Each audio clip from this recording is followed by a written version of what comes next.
Good evening, everyone. New details tonight on a story we told you about last evening. The parting of ways with longtime women's soccer coach Paul Kearney was UNCW's decision. A university spokeswoman said Kearney's, quote, at-will employment has been discontinued. The school confirmed yesterday Kearney was no longer employed, but would not say whether he was fired or resigned. Last December, the school learned Kearney had been accused of sexual misconduct by a girl at a soccer camp in 1997 and placed him on paid administrative leave. An investigation revealed a second claim against Kearney from 2004 made by a member of the school's athletic department. It's safe to say here in southeastern North Carolina, we live in a baseball community. But from the Whiteville Wolfpack in Columbus County to the UNCW Seahawks in the Port City, everyone starts as a little leaguer, where their passion for America's pastime grows in the summer.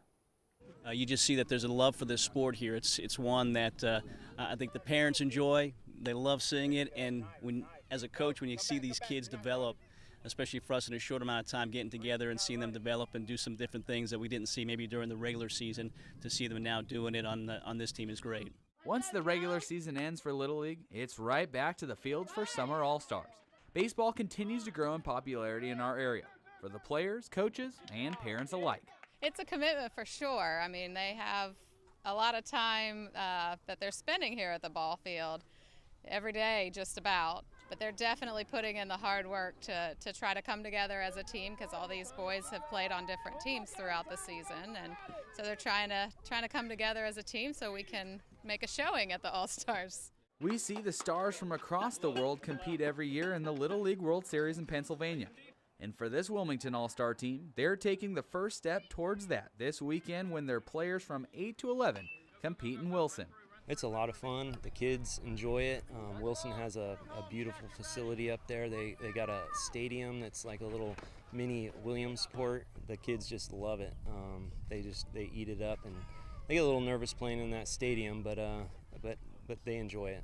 Among these stars of tomorrow, we may have our next Mackenzie Gore or even Ryan Jeffers.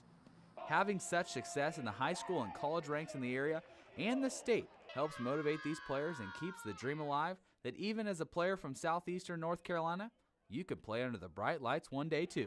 I think it's great. You know, we've had our team out at the UNCW game before, and to be able to be around these players and to kind of know them is pretty cool, and then to kind of see them do what you're doing out here as an 8 and a 9-year-old, and then seeing them do it there, I think it's great.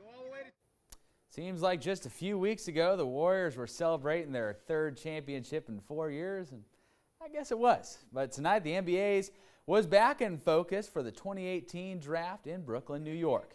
And we had a trade when the Hornets got on the clock. Commissioner Adam Silver announced Charlotte Hornets selected Shai Gilgeous-Alexander from Kentucky, and he was immediately sent to Los Angeles in exchange for 2 future second-round picks and Miles Bridges, a small forward from Michigan State. One of the most athletic players in the draft, but he never worked out for the Hornets. Now he's heading to North Carolina and Buzz City. I mean, I love the city of Charlotte. I know a lot of guys there, so I feel like it'll be great for me. Man, it's just a blessing to be here. I give all the glory to God, all the thanks to my mom. A shout out to Flint. I'm just blessed to be here.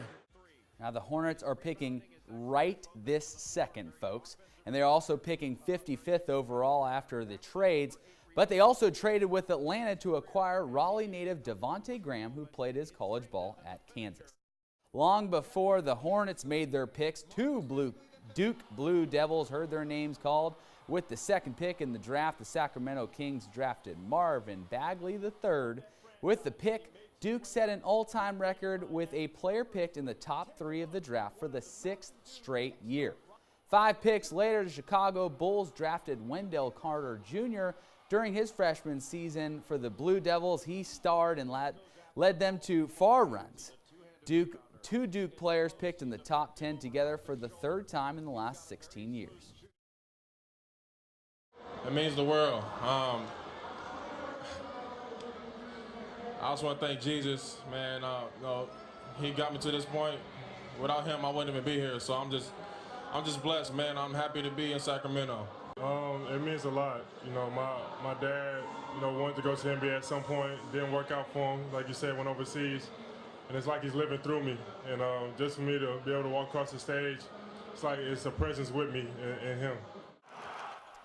Now Duke wasn't done in the first round. Grayson Allen also heard his name 14 picks later. This former senior, will now play for the Utah Jazz. Gary Trent Jr. will head to the Portland Trail Blazers after being traded by Sacramento, who originally picked them.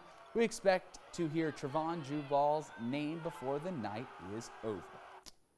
No UNCW Seahawks tonight as expected, but the free agency period will begin, and that's where we can hear some more familiar names to our area called.